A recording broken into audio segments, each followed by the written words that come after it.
ये आदमी एक ऐसा प्राचीन चश्मा खरीदता है जिसके जरिए वो इंसानों के पिछले जन्म के रूप को देख सकता था। पर सड़क पर चलते समय एक छोटा बच्चा उसको धक्का मार देता है और कहता है कि मैं सुपर हीरो हूँ जिसने तुम्हारी जान बचाई है। आदमी समझ चुका था कि बच्चा काफी फिल्में देखता है, जिसको वो इग्नोर करके वहाँ से चला जाता है, लेकिन उसे यह नहीं पता था कि उसका चश्मा गिर चुका है, जिसको ये छोटा बच्चा उठा लेता है। अगले दिन जब लड़का चश्मा पहनकर घूम रहा था तो उसको लोगों के पिछले जन्म के रूप दिखाई देने लगे थे। जैसे कि सामने वाली एक लड़की उसको एक सुंदर राजकुमारी दिखाई दे रही थी, जिसको देखकर बच्चा लड़की की सुंदरता की तारीफ करने लगता है। लेकिन जब उसने लड़की के बगल में खड़े लड़के को देखा तो उसे वो किन्नर दिखाई दे रहा था। बच्चे के मुंह से ये सुनकर लड़का गुस्से में आ जाता है और साबित करने लगता है कि वो एक असली का मर्द है। फिर एक लड़की बच्चे से पूछती है कि उसने ऐसा क्यों बोला, लेकिन लड़की को देखते ही बच्चे की आंखों से आंसू निकल आते हैं और यह कहकर वहाँ से भाग जाता है कि मैंने कुछ नहीं देखा। तीनों लोग हैरान थे। वहीं दूसरी ओर ये आदमी चश्मे को ढूंढते ढूंढते पागल हो चुका था। तभी उसकी नजर सड़क किनारे एक कैमरे पर पड़ती है, जिसकी मदद से उसको पता चल जाता है कि चश्मा बच्चे के पास है। आदमी बच्चे को पकड़ लेता है और अपना चश्मा मांगता है, लेकिन लड़का ऐसा मजेदार चश्मा वापस नहीं करना चाहता था, इसलिए वो भागने लगता है।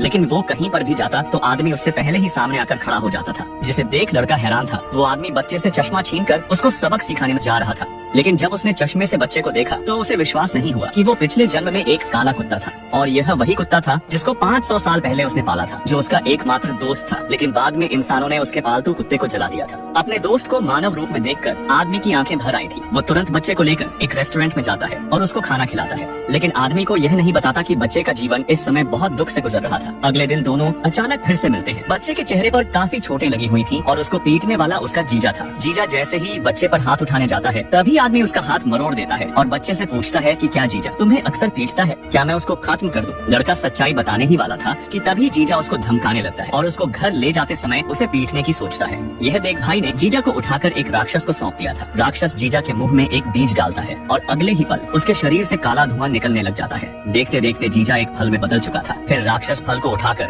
उसकी सारी ऊर्जा चूसने लगता है। इन राक्षसों का इसी तरह पेट भरता था। इसके बाद वो आदमी बच्चे को अपने घर ले आता है, जिससे बच्चे की खुशहाल जिंदगी शुरू हो जाती है। इस आदमी के हाथ परिजीवियों से संक्रमित हो चुका था, जिससे उसके हाथ में ऐसी शक्ति आ गई थी कि यह जिसको भी छूता वो तुरंत पिघलकर नष्ट हो जाती थी। जल्द ही परजीवी कीड़े पूरे हाथ में फैल जाते हैं, जिससे वो खुद के हाथ को कंट्रोल नहीं कर पा रहा था। इसलिए वो फटाफट एक पेनिसिलिन का इंजेक्शन लगाता है, लेकिन परजीवी कीड़े मरने के बजाय और ज्यादा सक्रिय हो गए थे। जब दवा ने काम नहीं किया तो आदमी जेब से कीटनाशक निकालता है कीड़ों को खत्म करने के लिए, लेकिन शीशी तुरंत पिघलकर टूट जाती है। धीरे धीरे कीड़े पूरे शरीर में फैलकर हलचल मचा रहे थे। आदमी का हाथ लावा से भी ज्यादा गर्म हो चुका था, जिससे उसको असहनीय दर्द हो रहा था। तभी उसके जमीन और दीवार को छूने से वो भी पिघलकर टूटने लगी थी। वो अस्पताल जाना चाहता था, इसलिए वो जोर लगाकर दीवार को तोड़ देता है और कमरे से निकलकर बाहर आ जाता है। तभी एक भड़वे आदमी ने उसको पकड़ लिया था। इसी भड़वे ने इसको बंदी बनाकर परजीवी कीड़ों का इंजेक्शन लगाया था, जिससे अब आदमी परजीवी कीड़ों की शक्ति का इस्तेमाल करके भड़वे की बंदूक को पिघलाकर नष्ट कर देता है। फिर भड़वे आदमी की गर्दन पकड़कर उसको भी पिघलाकर टपका देता है। उसके बाद वो एक कार लेकर सीधा अस्पताल की ओर जा रहा था, और तभी अचानक हाथों के परजीवी कीड़े सक्रिय हो जाते हैं, जिससे गाड़ी का स्टीयरिंग पिघल जाता है। आदमी गाड़ी को कंट्रोल करने की कोशिश करता है, लेकिन गाड़ी सीधा एक वैन में जाकर घुस जाती है, जिसमें वो दोनों बाल बाल बच गए थे। फिर आदमी तुरंत ऐसे अस्पताल में पहुंच गया था जहां हर तरह के मरीजों का इलाज किया जाता था। डॉक्टर आदमी को एक खास प्रकार का इंजेक्शन लगाते हैं। दवा के असर करते ही सारे कीड़े सक्रिय हो गए थे, जिससे आदमी को ऐसा दर्द होने लगा था कि जैसे उसकी जान निकलने वाली हो। तभी उसकी धड़कनें नॉर्मल हो जाती है और परजीवी कीड़ों से छुटकारा पाने में सफल हो जाते हैं।